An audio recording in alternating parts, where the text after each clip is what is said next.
Hello, my name is Chenxi. My report topic is Chinese hotel chains in Western countries, issues in cross-cultural marketing.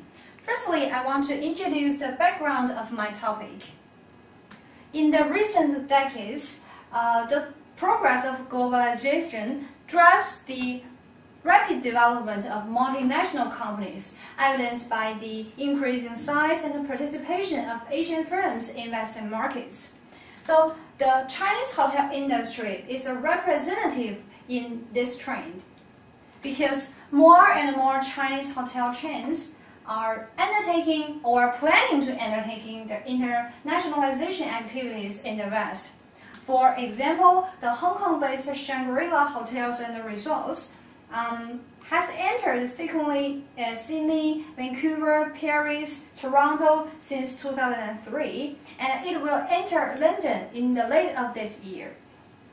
Another example is Chinese largest hotel management firm, Shanghai Jinjiang International Hotels.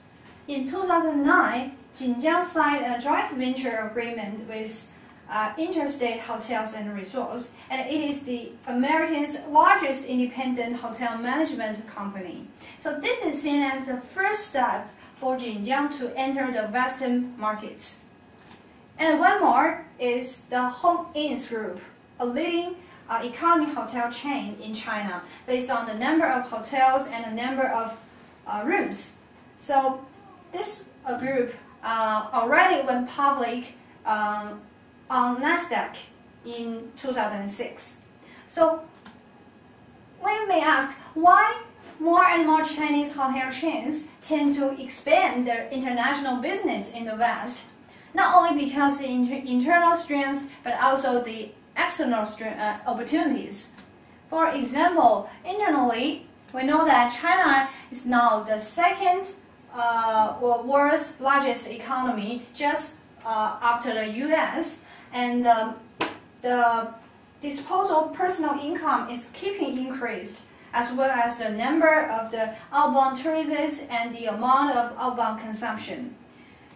And also, we know that China has huge available foreign exchange reserves, and supported by the government policies, the Chinese overseas direct investment is also growing year by year.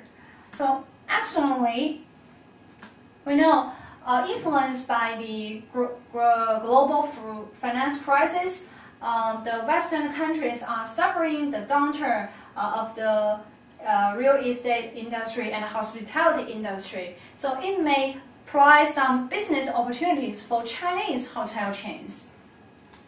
So, but on the other side, challenges of multinational operations for Chinese hotel chains do exist.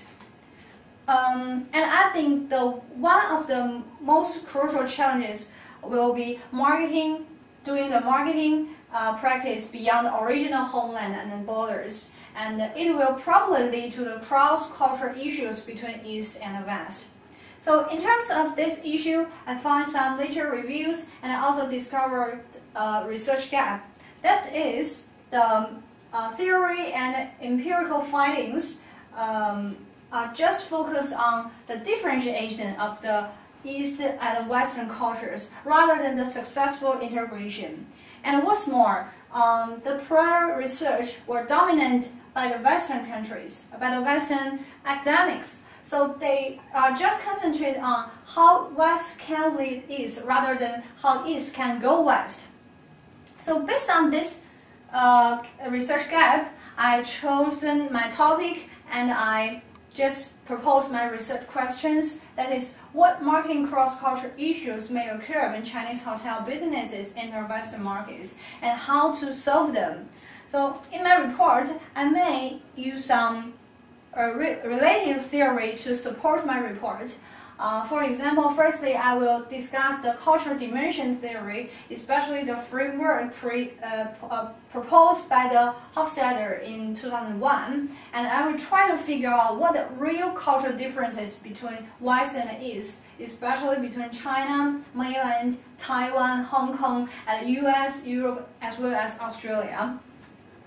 And also I will pay attention to the cross-cultural marketing theory, like the consumer behavior, the attitude, the perception of service quality, etc., etc. And also, I will discuss some marketing strategies in terms of cross-cultural marketing, like the segmentation, pricing, distribution channels, relationship marketing, and branding. And then probably, I can explain some internal marketing strategies in the cross-cultural issues, like the job satisfaction, organizational behavior, emotional labor. And additionally, I will present a case study of Shangri-La Hotel Sydney to show how this hotel successfully integrates the cultural difference between the Chinese parent company and the new location in Australia. So, based on the overall literature reviews, I will provide some managerial implications and give some solutions in the end. So that is probably how my report is like. So here's my references. Thank you very much.